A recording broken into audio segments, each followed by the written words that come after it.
Hello guys, this is Arpita from BTS army creative sisters. Welcome to my video.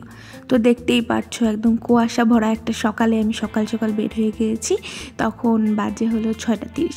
এই তো চৌরাস্তায় এসে আমি আমার ভার্সিটির বাসে উঠে পড়লাম। ভার্সিটির বাস চৌরাস্তা থেকে 7টার দিকে ছাড়ে।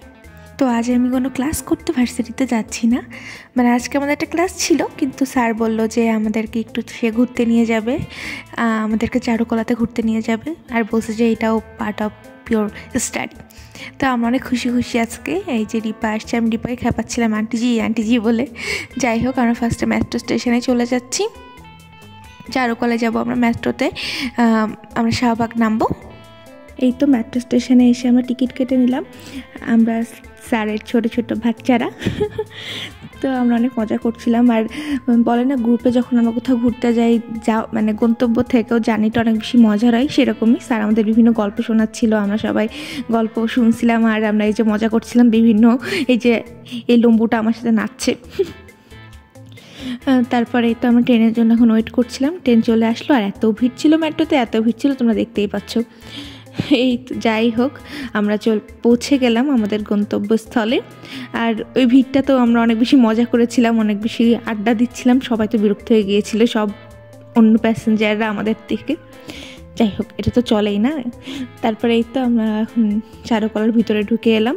সকাল সকাল এসেছিলাম, ভিড়ও কম ছিল, খুবই সুন্দর একটা ওয়েদার ছিল, খুবই ভালো লাগছিল। আমাকে কি তোমরা খুঁজে পাচ্ছ? এই যে ফুল কুড়াচ্ছি, সব ইয়েতে আমি এরকম ফুল কুড়াতে থাকি, মানে আমাকে যদি না বলে ভিডিও করা হয়।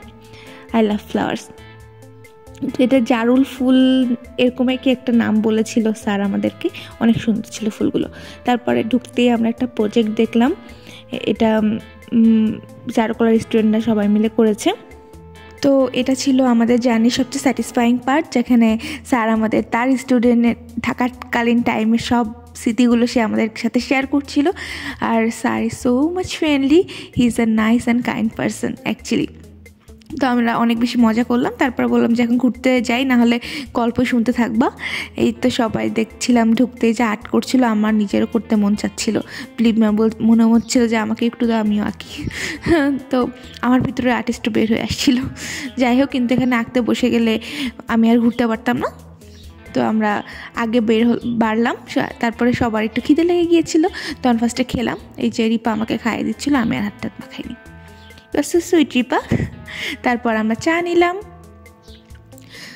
এখানে 8 টাকা করেছিল লাল চা, আর দুধ চা ছিল 10 টাকা মেবি। তো এই তো আমরা চাটা নিয়ে নিলাম দুইজন। সকাল সকাল, কিন্তু শীতের সকালে একটু চা খেতে ভালোই লাগে। তারপর স্যার আমাদেরকে ঢাকা ইউনিভার্সিটির চারুকলা বিভাগের ডিন স্যারের সাথেও করিয়ে দিল। তারপর আমরা একটু ঘুরতে বের হলাম। এটা স্কাল্পচার ডিপার্টমেন্ট ছিল, খুবই হররভাবে এটা সাজানো ছিল। সবাই তো অনেক ভয় পেয়ে গিয়েছিল ওই যে মাটির ভিতরে ওই স্কাল্পচারটাকে দেখে। এই তো এখানে দেখছিলাম যে সবাই কাজ করছে, সবাই কাজে তাদের বিজি। এখানে কাঠ কেটে তৈরি করা হচ্ছে ফিগার। তারপর আমরা স্যার মেনলি যে ডিপার্টমেন্টে ছিল সেই ডিপার্টমেন্টটা দেখতে এলাম, সেটা হলো সিরামিক্সের জিনিসগুলো যে বানায় সেই ডিপার্টমেন্ট। এখানে কাজ চলছে দেখতে পাচ্ছ। স্যার আমাদেরকে দেখাচ্ছিল যে কীভাবে মাটি তৈরি হয়, কীভাবে এটা বানানো হয়। খুবই ভালো লাগছিল, বিশ্বাস করেন আমার মনে হচ্ছিলো যে আমিও করা শুরু করে দিই ওদের সাথে। তারপর আমরা দোতলায় এলাম। এখানে কতগুলো স্টুডেন্ট নিজেদের কাজ করছিল,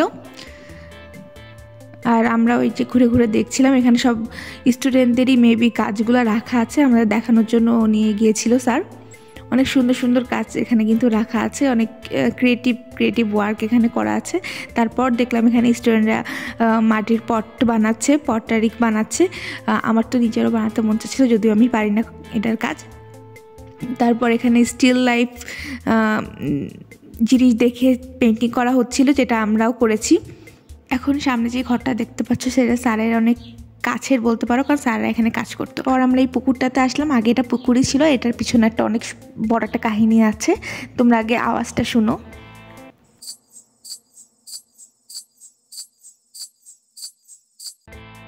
তোমরা হয়তো এখানে ঘুঙুরের আওয়াজ শুনতে পেরেছো। আসলে এটার কাহিনী ছিল যে এটা আগে রাজার বাড়ি ছিল, মানে একটা জমিদার বাড়ি ছিল। তো সেখানে এই জায়গাটাতে নাকি আগে নর্তকীরা নাচতো, সবাই দেখতে আসতো। এই পুকুরটার উপর দিয়ে একটা সাঁকো ছিল, হঠাৎ করে নাকি সাঁকোটা ভেঙেছে, অনেকজন 7 জন না কয়জন নর্তকী এরকম মারা যায়। তারপর থেকে সামহাও এটা একটু হন্টেড টাইপের একটা জায়গা, যায় না এরা আসলেও হন্টেড নাকি। তো এই ঘুঙুরের আওয়াজটা করা হয়েছে, এখানে জলের আওয়াজ, ঘুঙুরের আওয়াজ করা হয়েছে, এটা কৃত্রিমভাবে মানে ওই টাইমটাকে ফিল করার জন্য একটা প্রজেক্ট এখানে করা হয়েছে। খুবই ক্রিয়েটিভ, তাই না? তো আমার কাছে আমার এই জার্নির সবচেয়ে স্যাটিসফাইং পার্ট ছিল এই পেন্টিংগুলো দেখতে আসা। আর এই পেন্টিংসগুলো কিন্তু নর্মাল কোনো পেন্টিং না, এই পেন্টিংগুলো ঢাকা ইউনিভার্সিটির যত টিচার্স, ইভেন শিল্পাচার্য জয়নুল আবেদিন স্যারেরও ছবি এখানে আঁকা, ছবিগুলো এখানে আছে। মানে যত টিচার্স এখানে মাননীয় ব্যক্তিরা পড়িয়েছেন তাদের সবার আঁকা কিছু কাজ এখানে সংগ্রহ করা আছে। আর আমার এত বেশি ভালো লাগছিল, অনেক বেশি অনার্ড ফিল হচ্ছিল, আর অনেক বেশি লাকি নিজেকে মনে হচ্ছিল যে স্যার আমাদেরকে এটা দেখাতে নিয়ে এসেছে। খুবই ভালো লাগছিল, আমরা প্রত্যেকটা পেন্টিং খুব ভালোভাবে দেখলাম। তারপর আমরা পাঠ্যকলা বিভাগের সামনে এলাম, কিন্তু আমরা ভিতরে ঢুকতে পারিনি কারণ তাদের এক্সাম চলছিল। আমরা সামনে থেকে দেখে গেলাম, আর স্যার বলছিল যে পাঠ্যকলাটা আসলে কি। তারপর আমরা এই যে প্রিন্টের সাহায্যে যেই পেন্টিংগুলো করে, মানে প্রিন্টিং আর্ট যেটা, সেটা আমরা দেখতে আসলাম। এখানে অনেক ধরনের মেশিন ছিল যেগুলো তারা ইউজ করতো, আর কীভাবে ইউজ করতো সেটা এই স্যারটা আমাদেরকে বলে শোনাচ্ছিল যে আর সবগুলো কিন্তু প্রিন্টের মাধ্যমে করা আর্ট। আর এইখানে তারা রেডি করে, ওই মেশিনটাতে তারা রেডি করে তাদের শিলটা। তারপর এখানে একটু পেন্টিং ডিপার্টমেন্টে আসলাম আমরা, যেখানে পেন্টিং করা হচ্ছিলো, এত সুন্দর সুন্দর পেন্টিং ছিল ওখানে। তারপরে যে আমরা মধুর ক্যান্টিনের সামনে দিয়ে যাচ্ছিলাম, তারপর আমরা একটু কাজী নজরুল ইসলামের সমাধিস্থলটা একটু দেখতে এলাম। তারপর এটা ভিজিট করার পর আমাদের অনেক বেশি খিদে লেগে গেল, আর এই তো আমরা সবাই মিলে খাচ্ছিলাম। দেখতেই পাচ্ছ স্যার আমাদের সাথে এতটাই ফ্রেন্ডলি, স্যারও আমাদের সাথে বসে বসেই খাচ্ছিল খাবার। আমরা আসলে অনেক বেশি এনজয় করেছি তার সাথে এই পুরো চারুকলা বিভাগে ঘোরাটা। আর এটা আমাদের ভিজিটের আর একটা স্যাটিসফাইং মোমেন্ট, যেখানে আমরা স্যারের সাথে আড্ডা দিয়েছি। আমরা অনেক আড্ডা দিলাম, অনেক গল্প করলাম স্যারের সাথে। তারপর আস্তে আস্তে আমরা সবাই বাড়ি ফিরতে শুরু করলাম। I hope you all like the video. If you like, share and subscribe. Love you all.